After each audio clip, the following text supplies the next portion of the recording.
Hello guys, welcome back to my YouTube channel Dr. Stubi. Today we are going to study Ashtangardham and the first chapter of Ashtangardham. We are going to study the name of the chapter is रोगानुत्पादनी अध्याय. And first basically जब भी हम कोई कार्य करते हैं उससे पहले हम भगवान का नाम लेते हैं, उसी तरीके से हम पहले मंगलाचरण पढ़ेंगे. तो हम स्टार्ट करते हैं. मंगलाचरण का श्लोक याद करना है आप लोगों को. ये रोगादि रोगान सतत अनुषक्तान से स्काय प्रस्थान शेषान ओत्सोके मो अति आदि जंगान यो अपूर्वेदाय नमस्तु तस्मे. मीन्स जो रोग आदि रोग द्वेष मानव शरीर के पीछे पड़े हुए हैं, वो जो शरीर के अंदर फैल रहे हैं, जो उत्सुक मोहवर्ती आदि बेचैनी उत्पन्न कर रहे हैं शरीर में, उन सबको जिस वैद्य ने नष्ट किया है उस वैद्य को हमारा नमस्कार है. Then we will start our chapter आयुष्कामी अध्याय. अर्थात आयुष्कामी अध्याय व्याख्या साम्यम. मीन्स अर्थात का मतलब होता है मंगलवाचक, एंड मंगल का मीनिंग होता है कल्याण एंड वाचक का मीनिंग होता है उद्देश्य. Then we will study Ayurveda का प्रयोजन. You have to learn shloka of Ayurveda का प्रयोजन. आयु काम्य माने धर्म अर्थ सुख साधनम आयुर्वेद उपदेशेषु विद्या परम आदर. मीन्स जो धर्म अर्थ सुख नामक के ये 3 पुरुषार्थ हैं, इनको ही पुरुषार्थ के जो साधन हैं, आयु की कामना करने वाले पुरुष को इन पुरुषार्थ आयुर्वेद शास्त्र में हमेशा परम आदर करना चाहिए. मीन्स विशेष रूप से तत्पर रहना चाहिए. Then we will study Ayurveda अवतरण. if you want to learn this श्लोक then you can learn it. Ayurveda अवतरण सर्वप्रथम ब्रह्मा जी ने दक्ष प्रजापति जी को पढ़ाया. दक्ष प्रजापति ने आयुर्वेद का ग्रहण करने पर अश्वनी कुमार जी को पढ़ाया. अश्वनी कुमार जी ने देवराज इंद्र जी को पढ़ाया. फिर उन्होंने पुनर्वसु आत्रेय पुत्र मीन्स आत्रेय के जो पुत्र थे पुनर्वसु आत्रेय, उन्हें पढ़ाया. देन आत्रेय के 6 शिष्य थे. भेल अग्निवेश, सर्वप्रथम अग्निवेश.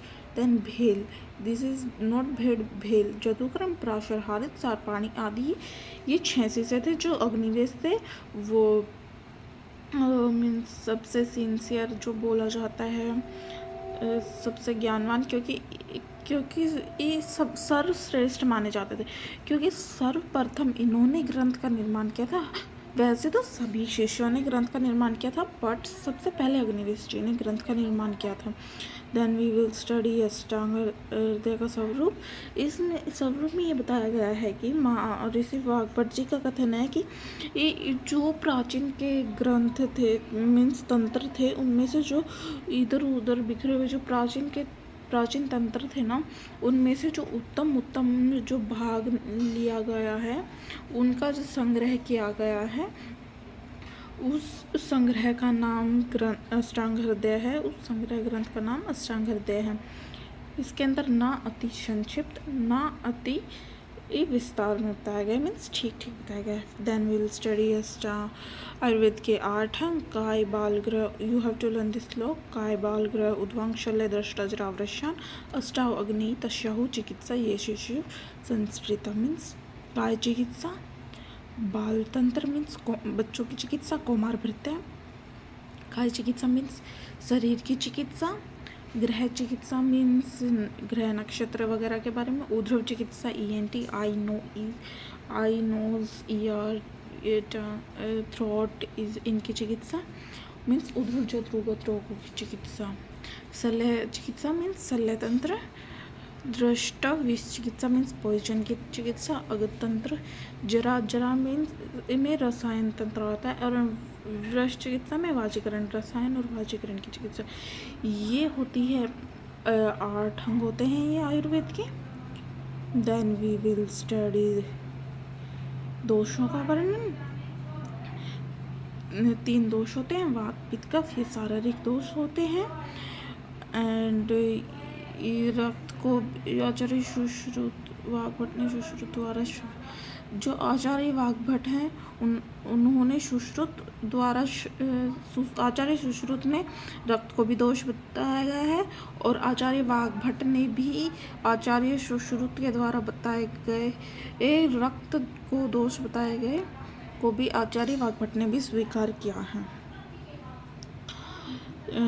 देन ये जो विकृति और अविकृति, विकृत और अविकृत दोष मीन्स जब ये दोष विकृत हो जाते हैं तो ये शरीर का विनाश कर देते हैं, और जब ये दोष अविकृत रहते हैं मीन्स सम अवस्था में रहते हैं तो ये जीवन दान देते हैं और स्वास्थ्य बनाए रखते हैं। देन वी विल स्टडी दोषों का प्रकोप काल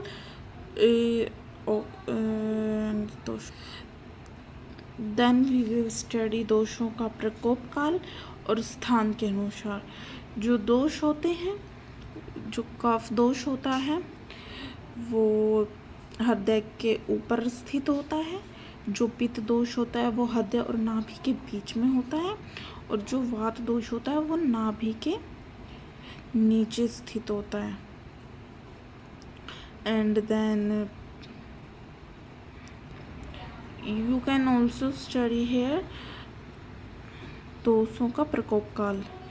जो दोष होते हैं ये 3 वात आदि दोष सदा शरीर में व्याप्त रहते हैं।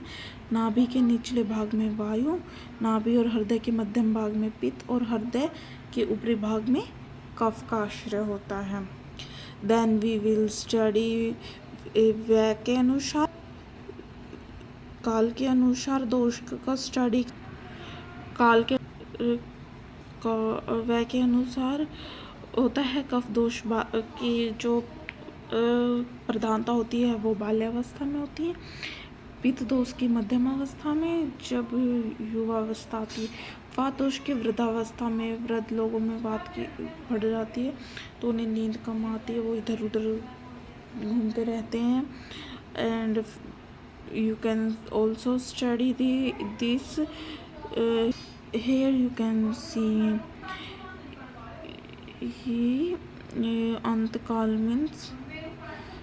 अंतकाल मीन्स वृद्धावस्था में, मध्यमावस्था में एंड बाल्यावस्था में, और दिन रात्रि के अनुसार भी है इसमें।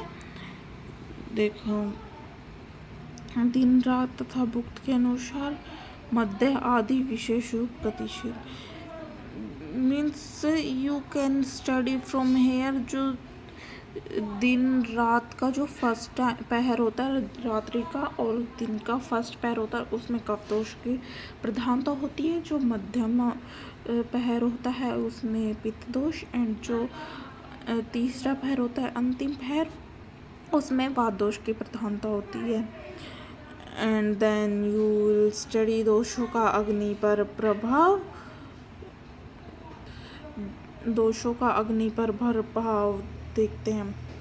जो कफ दोष होता है उसमें मंद अग्नि होती है, पित्त में तीक्ष्ण होती है, एंड वात में विषम अग्नि होती है, और जब सम दोष होते हैं तो उसमें सम अग्नि होती है। And you can study hair. अग्नि पर प्रभाव होता है जब वात दोष होता है तो विषम अग्नि होती है, पित्त दोष से तीक्ष्ण एंड कफ दोष से मंद अग्नि हो जाती है, और जब तीनों सम मात्रा में रहते हैं तो अग्नि भी सम प्रमाण में रहती है। And then you will study दोषों का कोष्ठ पर प्रभाव। दोषों का कोष्ठ पर प्रभाव कफ दोष में मध्यम होता है, पित्त में मृदु होता है, और वात में क्रूर होता है, और सम में मध्यम होता है। And you can study it here. दोषों का कोष्ठ पर प्रभाव, जब वात दोष होता है तो क्रूर होता है, पित्त में मृदु होता है, और कफ में मध्यम रहता है, और तीनों के सम रहने पर सम होता है। And then you will study दोषों का गर्भ प्रकृति का वर्णन मीन्स जब गर्भधान होता है, जब माता पिता का आता है और शुक्र जब मिलते हैं, जब जब जो दोष की प्रधानता होती है उसी दोष के अनुसार प्रकृति बनती है। जब ये वात की अधिकता से हीन प्रकृति, पित्त की अधिकता से मध्यम प्रकृति एंड कफ की अधिकता से उत्तम प्रकृति बनती है और ये श्रेष्ठ मानी गई है। दो दोषों के मिश्रण से जो प्रकृति होती है वो निंदनीय मानी जाती है और जो श्रम धातु इस तीनों दोषों के सम रहने से प्रकृति बनती है वो श्रेष्ठ मानी जाती है। देन वात दोष के गुण होते हैं।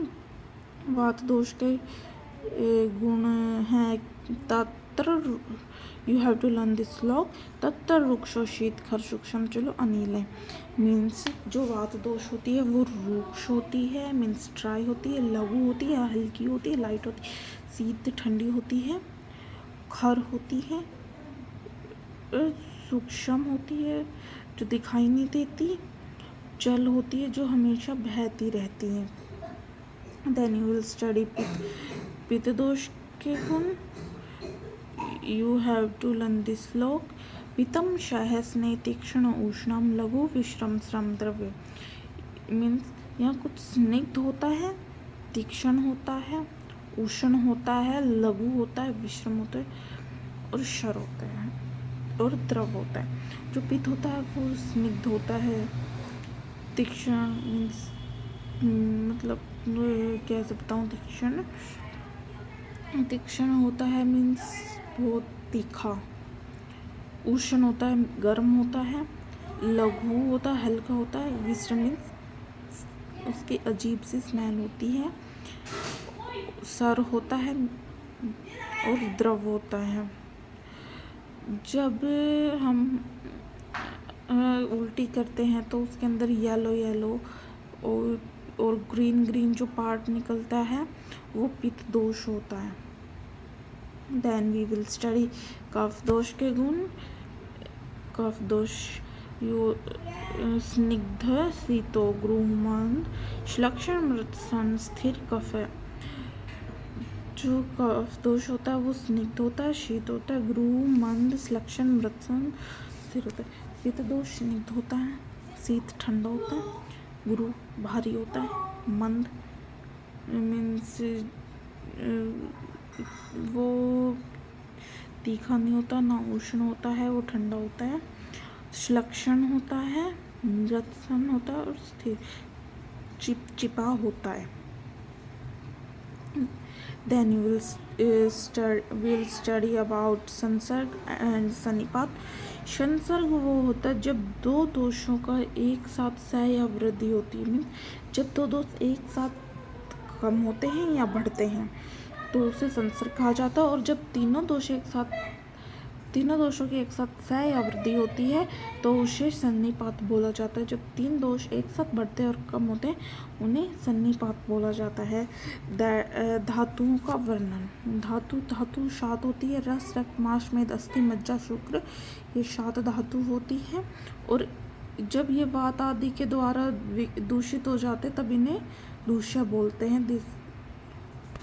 This is all for today and we will meet as soon as possible।